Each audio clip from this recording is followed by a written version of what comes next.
Again, my name is Chief Sean Barnes, S-H-O-N-B-A-R-N-E-S, with our third update of the day regarding our school shooting here in Madison, Wisconsin. Here are the latest updates. The reunification of students and their loved ones who survived this incident is complete. All student survivors have been reunified with their parents. We're still in the process of reunifying some of them back to make sure our kids were okay. We're currently reunifying them with their loved ones as well. We do understand that this process of reunification may have taken a while, and parents really wanted to see their children, give their children a hug. Certainly I would as a father, but we are fortunate that that process is complete. As such, the Dean Clinic, this clinic actually shut down their doors today in order to provide a space so that students who survived this incident could be reunified with their loved ones, and we thank them for doing this. At this time, we're still working on a motive, trying to determine why this happened. We know that there is some information that may be circulating about the shooter. I cannot, at this time, formally tell you the age or gender or name of the shooter. We do not want to compromise any part of the investigation, but it is important to note that later today at 8:30, I plan to give an additional update, and I believe at that time we may be able to give you the answers to some of those questions. Here's what we know again. We have 3 people who have lost their lives. 2 of those people were persons who were pronounced dead at the scene, and 1 while on the way to the hospital. Of the 6 injured and taken to local hospitals, 2 students remain in critical condition. Their injuries are life-threatening. A teacher and 3 other students were taken to area hospitals with non-life-threatening injuries. 2 of those victims, 2 of those survivors, have been released from the hospital.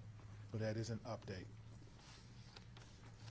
Officers were dispatched to Abundant Life Christian School at 10:57. I can confirm that the first officers arrived at 11 a.m. and immediately went in the building 3 minutes later. The Crime Response Unit of Dane County District Attorney's Office, assisted by the Dane County Emergency Management, were mobilizing our Mass Violence Critical Response Team. Once again, our Mass Violence Critical Response Team has been notified. This is a group of people trained in responding to victims of mass violence, members of our community. If you need further assistance or want to know how you can help, you can contact the Crime Response Program. They have a daytime number of 608-284-6908. They have an after-hours number for those who may want to help at 608-376-0164, 608-376-0164.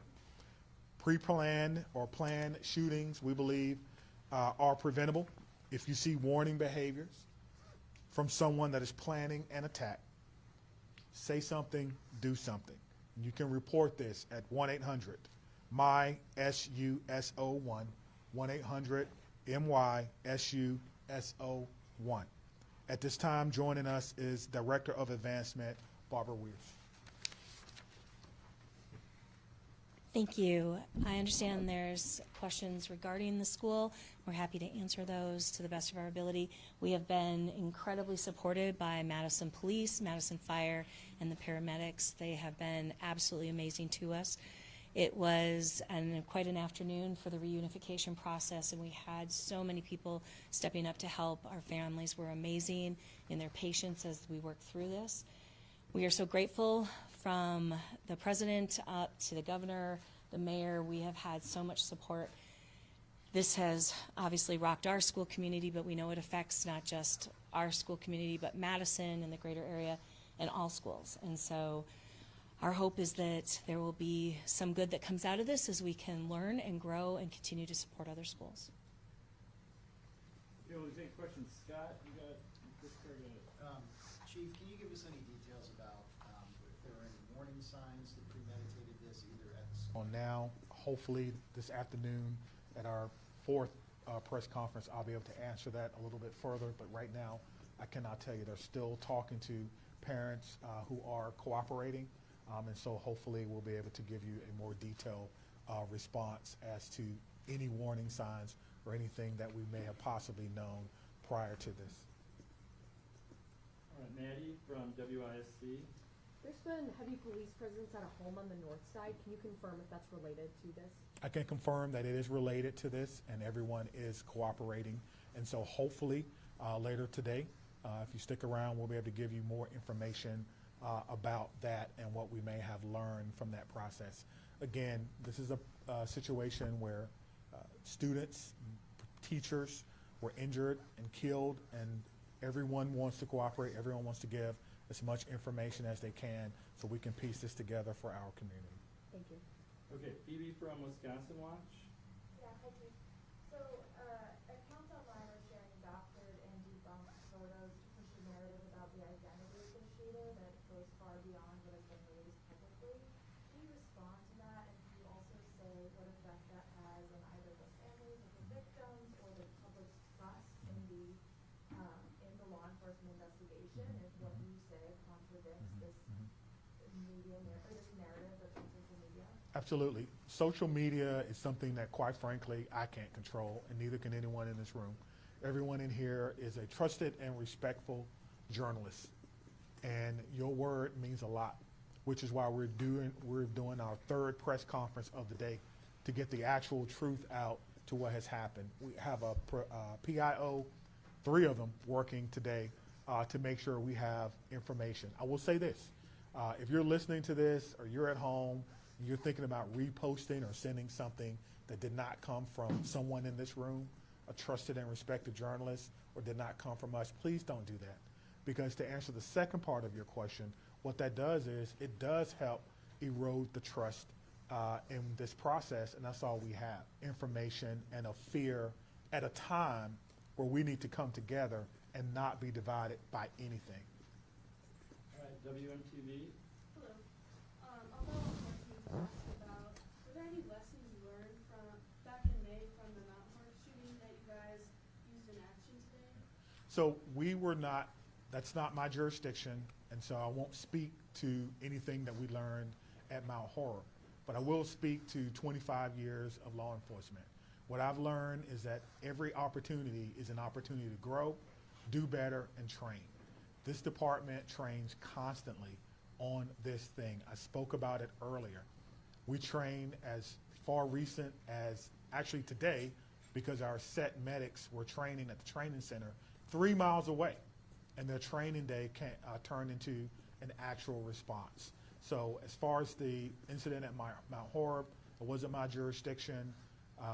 So the only thing that I can tell you is we try to learn from everything and try to get better. Even this one, we'll do an after-action debrief once everything is done, and we'll talk about how we responded. Is there anything that we can do better? Continuous improvement is one of our core values, and we take that very seriously. All right, Laura from the Journal-Sentinel. Do you have any idea where the gun came from? Was it, did it belong to the shooter? Did it belong to parents? I do not know. That's part of the investigation process. We're trying to determine that. We're lucky to have great partners at the ATF. They obviously have a program that you're all aware of called the TRACE program. And so we're working with them to try to find the origin of this, and I have no doubt that we'll be able to do that with their help. They are amazing partners, along with our partners from the FBI. It was a handgun, right? To confirm. I confirmed earlier it was a handgun. All right, WKOW Madison. Okay. All right, Cody. Yeah, can I ask Barbara a question? Yes. Is that okay? Just curious, what kind of safety protocols are in place in the school? Do you have metal detectors, police on staff, kind of anything like that? Does this kind of change the way things will be looking for? I know it's kind of early to ask. We're a small private Christian school here on the east side of Madison. We serve 3K to 12. We have had an amazing partnership with the DOJ and the Office of Schools Safety, because they have done trainings, they've provided school safety grants, and we have participated in both of those school safety grants to harden our school, if you can use that language. We do not have metal detectors, but we do have a number of security protocols in place. We have always been told not to share our security protocols with publicly, because then those who might want to do harm will know your security protocols. But the students are aware that there are cameras in the building, and we do monitor those regularly in the offices so that we know what is happening in the hallways. We also have other safety measures throughout the building, but as to a metal detector, no, we do not have. We do abide by the policy of visual scans every morning as students come into the building, so every student is visually scanned before they go into up to their locker spaces or into their classrooms. How many students are there? 420, 3K to 12. Lucas from the State Journal, what part of the school did the shooting happen in? Say again. I said, what part of the school did the shooting happen in? It happened near the, so the school is obviously segregated into sections. I'm told that it happened at a period of time when the transition was complete. Students were where they were supposed to be, near classrooms in the hallway. I did not, again, go into the school, so I don't know the exact nomenclature of where it happened, but it happened in the learning part of the school. So once. Speak to that, maybe the specifics of the layout of the school. Yeah, because we're still investigating, we'll just leave it at that. Thanks. All right, Sarah from WPR. You mentioned that the school has a partnership with the Office of School Safety, with the Wisconsin Attorney General's office. Did police have access to blueprints of the school as a result of that partnership, and how did that result? We had that all uploaded. I don't know what the police did. You want to? So, Okay. I can speak to the blueprints and the maps. We do have those uploaded as part of our reporting to the Department of Justice and the Office of School Safety. How they were used, I don't know. I do know that the police were going through and they were working with staff to secure the different areas, and that they did have maps. So whether those are the blueprint maps or what they were using, that I can't speak to, but I do know that they did have maps. Just to clarify, when you said visual scans, is that sort of like looking at a student up and down, or is that going through a scanner device? It's a visual scan where we look at the student to see if there's anything unique or unusual in them. All right, Ken from WKPT. Sure. If I could get Barbara back real quick, I'm so sorry. I don't know if you've had a ton of conversations with parents or staff members today, but what is the prevailing thought or message that they wanted to impart to you in administration? Sure. I've had the opportunity to speak to the parents at the reunification site a couple of different times. The families that I did speak to mostly were, as you would expect at Abundant Life, they were supportive, they were amazingly patient and kind. They were offering repeatedly, we're praying for you, we're praying for our family, because at ALCS we call ourselves the Challenger family. We see ourselves as a family, not just a community, and whether their child was affected by this or not, they were affected by it, because what affects one part of the body affects all, as we know the Bible says, and so we hold that dear. We also have a very strong faith in our community that in spite of tragedy, God is working, and we believe that God is good in everything, and that He turns beauty for ashes. And so I had a number of families who mentioned that to me, that this wasn't He is our foundation at Abundant Life Christian School. We exist to bring and to build disciples of Jesus Christ, and so we have complete faith that He will carry us through this. All right, Danielle from Jeff Time.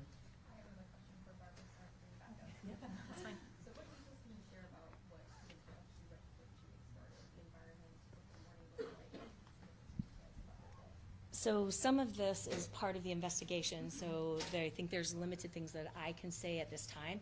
Once the investigation is complete, obviously there will be more that will be shared. We certainly don't want to say anything that would impede MPD. That would be critical, so I will actually step aside and let the Chief Barnes speak to that, because he is the lead for that. Yeah, I don't have anything to add. We're certainly working to get as much information as you can. We'll do another, a fourth, I think, press conference today, later on today, I think at 8:30. And so hopefully we will have a little more information for you. Okay, Davey with PBS Wisconsin.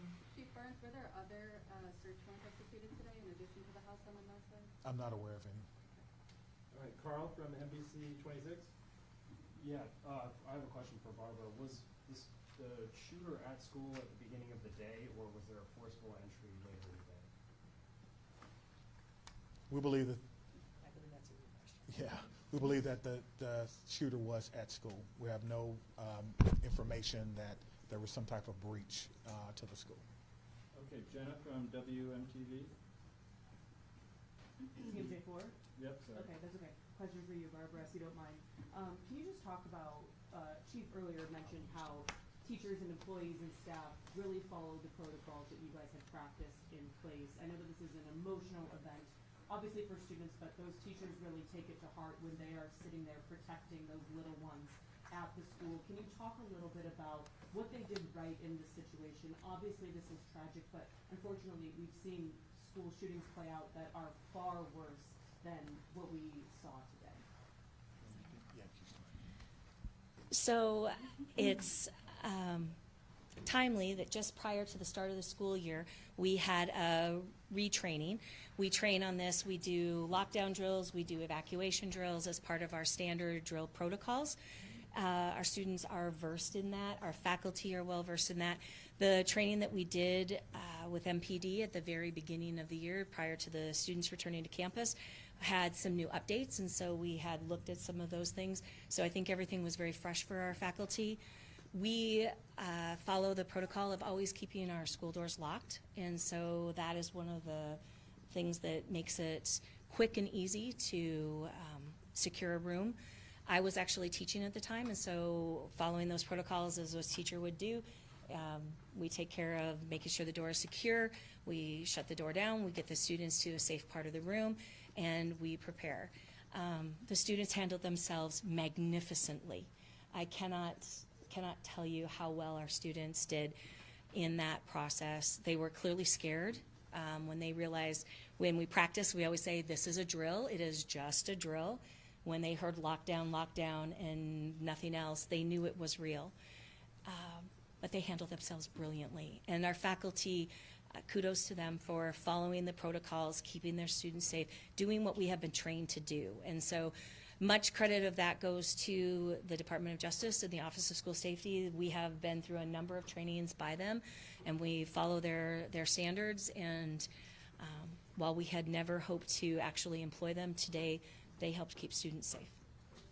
We have an additional comment. I'm Trish Kilpin, the Director of the Office of School Safety at Wisconsin DOJ. And I just would like to reiterate something Chief Barnes had mentioned earlier, and that is that targeted violence is preventable. That when somebody conducts a school shooting, they don't simply snap. They don't just decide one day to engage in this egregious behavior. Instead, they make a decision and start research and planning towards an act of violence. And when they're on that pathway to violence, they often demonstrate observable behaviors that others notice. 82% of the time, somebody knows about a school shooter's plan to attack a school. So I encourage all in the community, students, parents alike, to report to Speak Up, Speak Out Wisconsin, our 24/7 call center, where we do receive concerns about planned school attacks and deliver them locally to local law enforcement and schools to intervene to prevent violence. Can you say and spell your first and last name, please, Chris? Trish Kilpin, TRISHKILPIN, Director, Wisconsin DOJ, Office of School Safety. All right, Shalini from WRT. Yeah, this first question is for Director Weir. I know that the school is in the last phase of classes before winter break. What are your school plans for the rest of the week, and what kind of community processing, understanding that you might not know yet, Sure. do you have in the works? So at this time, the school is a crime scene, so the students nor staff can be on site. We want to make sure that we work in tandem with Madison Police and have them do everything that they need to do. So we will abide by their standards and in the week, and then try to have some community opportunities for our students to reconnect before the holidays. Whether we will return to classes this week, because this was our last week, we were done on Friday, is still to be determined. I do know that there is talk of a public vigil down at the Capitol. We are so grateful that we have this amazing support from the community, and so we thank them for that. Our families will, I would guess, participate in that, and I'm sure that as we move forward, we will have more plans of what we will do specifically for them. Our focus today was the reunification of getting kids to their families. All right, we don't have too many more. Whitney from CNN. Through the parents' cooperation, and I know you're reluctant to talk about motive at this point because there's so much to know, but have they given you any indication that they know perhaps what the motive is? They're still in interview, so we don't know what they're telling our detectives. I can only tell you that because they're still in interview, because they're still talking, we are getting cooperation from them. As to the specifics of what they're saying, we don't know that. One of the things that we try to do that we've learned doing interviews with people who are cooperative is not to interrupt. And so I would not want to interrupt the interview just to give information. We'll come back a little later. If we can have more information, we'll do that. Thank you. All right, Rob from Fox 9. All right, Adam from CBS Milwaukee. Hi, the Chief, right in front of him. What can you tell us about whether these victims were targeted at all, and are there cameras inside the school? Yeah, I think whether they were targeted or not would speak to motivation, and we don't know that answer just yet. But I do believe the director stated that there were cameras inside the building, public space cameras. Dane, go ahead. How many shots roughly were fired? No, we do not know that. That will be a part of the forensic investigation. Our crime scene investigators will be going through that, and we have also have been offered help from the FBI if we needed additional help to actually process the scene as well. But right now, that's a question that we really cannot answer. Okay, Nick from WISN. Is anyone in custody, and is there any reason to think? No. Brett from Fox 6. Were there any other weapons or any notes left behind? Not that I'm prepared to share now. Bob from ABC News. Good. Yeah, we were wondering where the mayor is right now and what is more important for her than your stuff. She was here earlier. She gave her statements, which I thought were very appropriate. We're going to do multiple press conferences, and so we want the focus to be on information for the community that's going to come from the police department. So that is what I will tell you. She was here earlier, and maybe you missed it, but she was here. And I also want to say that I do not know that. I do not know that, but I do know she was here when we had our main press conference. Additionally, we have been receiving a lot of calls. I was on the phone with the Attorney General, Merrick Garland. I know we did receive a call from the President in his office and several others from around the state. News Nation. This is for Barbara. Do you guys have a school resource officer? And then also too, is the school 1 level, 2 level? When you walk in, what's that look like? Sure. Yeah. 2 levels. Sure. So we do not have a school resource officer. Again, as a small school, that is outside of our possibilities right now. We are a 2-level school, so there's 2 tiers to us. We are shaped as a giant L. We have a main entrance through that is secured during the school day. So anyone coming in after school hour, when school starts at 8:05, would need to buzz in and be let in. All right, I'll let Chief Barnes close this out, and we'll be back at 8:30. So again, I want to thank everyone for being here, Chief, everyone for all the support. This has been really a day of collaboration, a day of preparation, a day in the making that we hoped would not happen. Again, as someone who was a former public school teacher, teaching history for 4 years in a public high school, as someone who's a father, this is a tough day for me. It's a tough day for our community. It's a tough day for everyone. Of everyone in Madison, and just another example of what can happen in our country. We have to do better. We have to collaborate with each other. We have to understand the warning signs, and we have to use our resources when we see things that may be going wrong or someone who may be going off the beaten path. That's the charge really to our country now, and we have to do a better job of taking care of each other. And so all children have been reunified with their parents.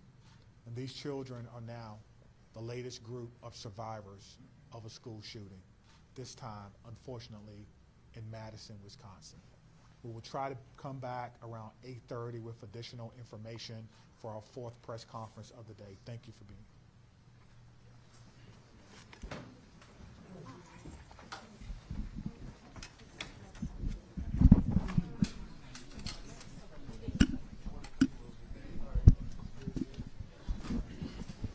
See, Bob wants to come here now. I killed the film. I got you.